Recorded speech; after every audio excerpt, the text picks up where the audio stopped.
Fans in South Carolina giving former President Trump a rock star welcome yesterday at the Clemson, South Carolina football game. Trump attending the game against Nikki Haley's alma mater, Clemson, in her home state, as she holds second place ahead of February's crucial primary.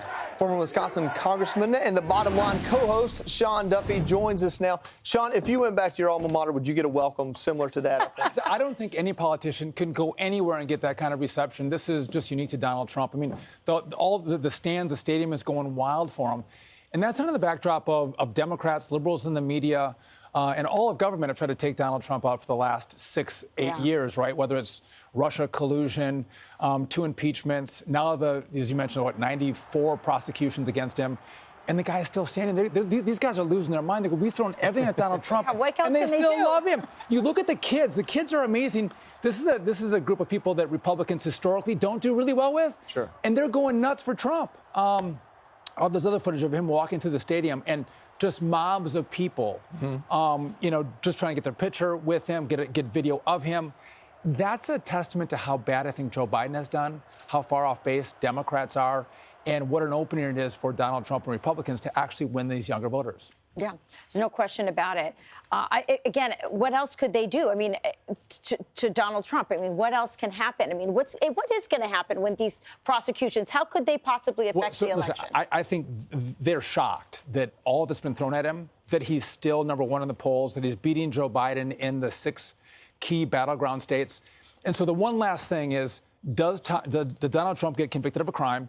And do they sentence him to jail? That's the one variable that we haven't seen yet, and it could actually make him go up in the polls, or it could tank him. We just don't know yet, but that's their last hope, and that's what they're going to try to do: convict him, sentence him to jail. Because even if there are appeals, and there will be appeals because the legal basis of these attacks on Donald Trump are baseless, he still will be in jail if they put him in jail during the appeals. Well, you can stay the sentence while you appeal, right? So you think they're going to stay the sentence in New York State? Well, you think they would stay the sentence, and you're going to get through the election. The problem, though, you might say, well, Donald Trump would pardon himself. He can only pardon himself in regard to the federal charges, but the state charges in your home state and in New York, those charges he can't pardon himself for. The governor can, but he can't. So, and by the way, maybe in Georgia he gets pardoned, but not in New York.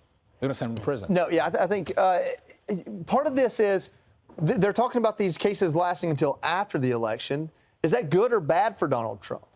Well, so if we already see it right now, right? We see the charges, we see the trial dates set. So the only thing that changes or upsets the apple cart is if there is a trial and he is convicted, and then there is a sentencing. That's what changes the dynamic. So, and some of these trials are set, right in the middle of primary season, which is exactly what they're trying to do. They want to away themselves on purpose. Sean, when you walked in here, you were upset because you said we did that story on the kids chasing after the teacher, and you said, but you forgot this.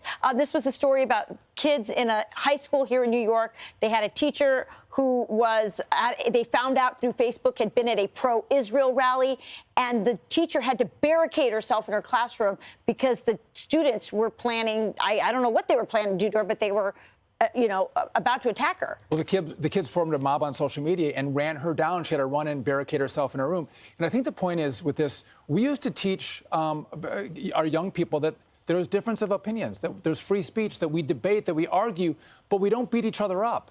That message is gone, that you see kids that see someone they disagree with and they want to chase them down and beat them up. What the hell has happened in America where that's what our kids believe?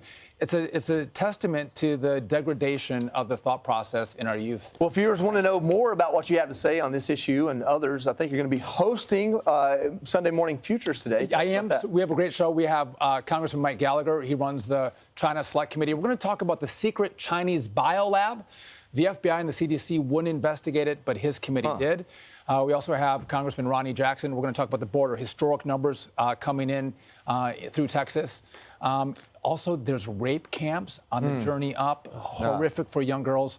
Unpack all that with Ronnie Jackson. It's going to be a great show. I feel wrong sitting between the two of you. Can we switch? You should be next to your wife. I've been wondering. I'll do this. I feel better now. The entire segment. I feel better. I actually messed up. He's not in criminal in New York. He's in civil. I messed it up because I was so upset that I was breaking you two up. But this seat you can't break us up, Tom. We've got a seat warmer. Yes, well, that's another problem. I'm Steve Ducey. I'm Brian Kilmeade. And I'm Ainsley Earhart. And click here to subscribe to the Fox News YouTube page to catch our hottest interviews and most compelling analysis.